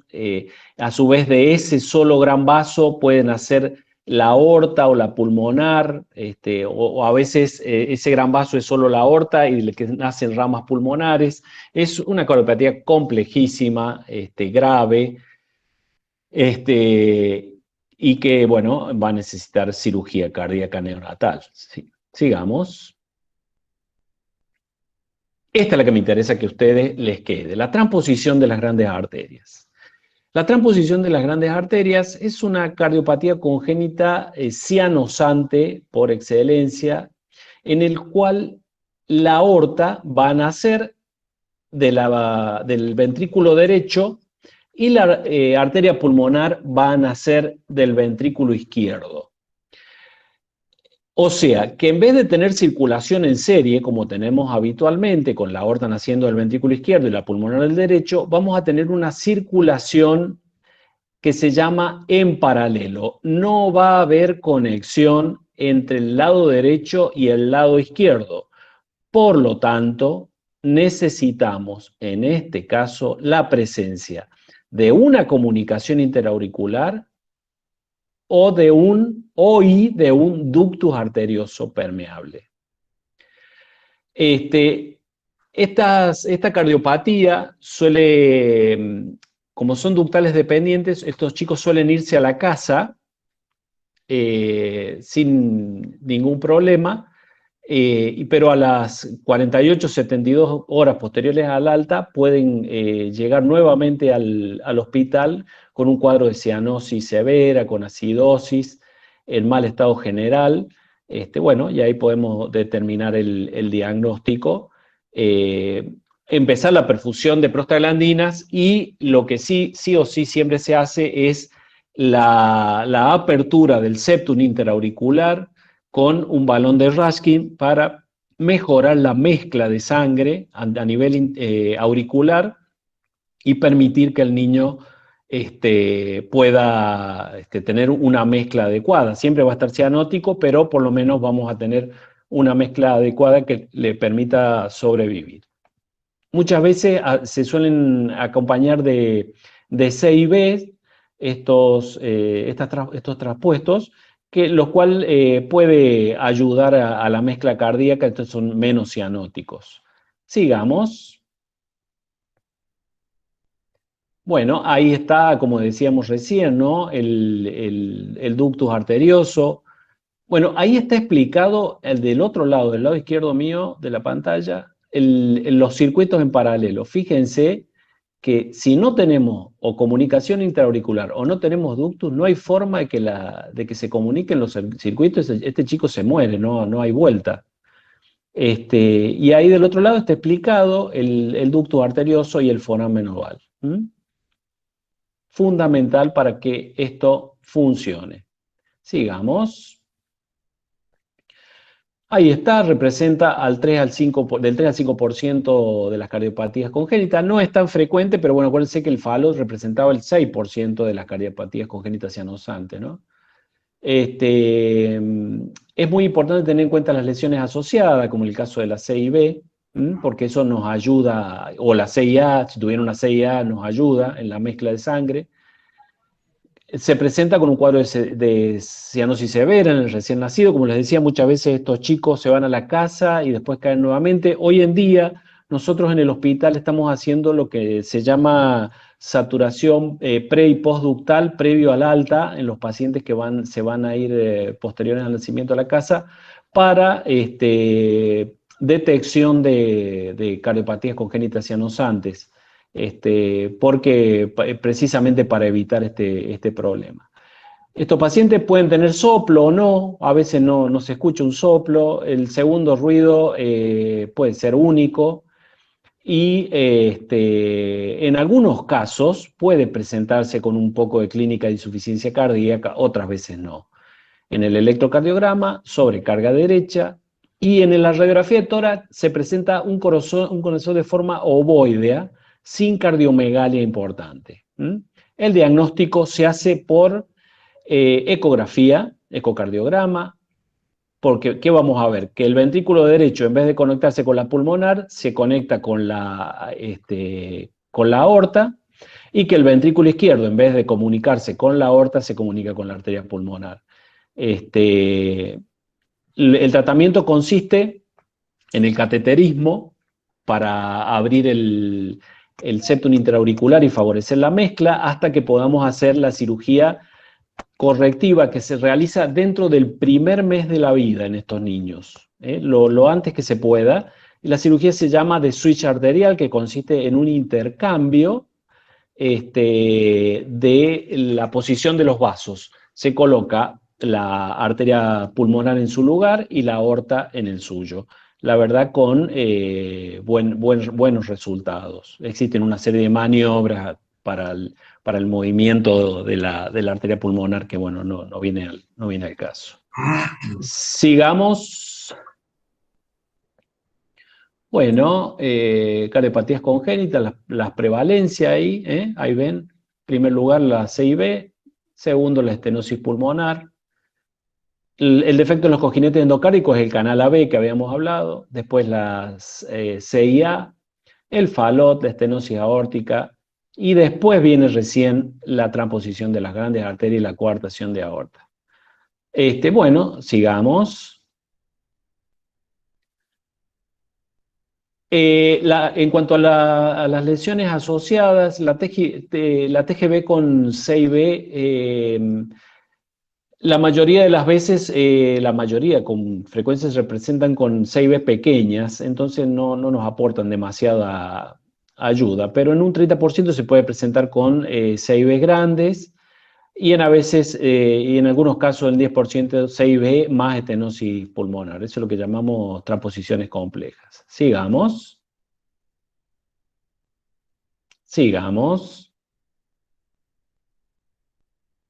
Esa es la imagen típica del corazón del traspuesto. En el caso del truncus que yo les había dicho, el tronco arterioso, que tienen un corazón, una cardiomegalia enorme en forma de un huevo acostado, se parece más a la imagen de la derecha que de la izquierda. El traspuesto tiene más típicamente la imagen del otro lado, con esa forma de huevo. Sigamos, porque eso es una ecografía, es muy, muy técnico para explicárselo a los chicos. Lo que sigue. Bueno, ahí está la cirugía de switch arterial, como dijimos, que consiste en poner cada cosa en su lugar. La cirugía de de inversión, de switch auricular, bueno, prácticamente ya no se usa, que era la cirugía de Senning, pero hay cardiópatas operados en otra época con esta cirugía que ahora ya son adultos y que, bueno, por ahí uno las ve. En cuanto al switch arterial, esta cirugía, no me acuerdo en qué año, pero no hace mucho, la creó, la inventó un médico brasilero, el doctor Yaten, un genio. La verdad que fue una solución para estos chicos. Sigamos.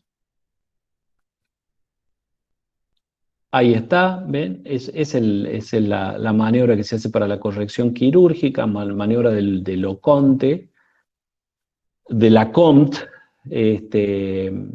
Es una cirugía compleja porque hay que tener cuidado con el traslado también de las arterias coronarias, con no dañar las coronarias cuando se desplaza la aorta. Sigamos. Es el switch arterial de Yaten. Bueno, este es el switch auricular. Sigamos porque esto ya casi no se usa. Bueno, listo. Con eso ya terminamos. Me imagino que deben estar mareados de cardiopatías congénitas.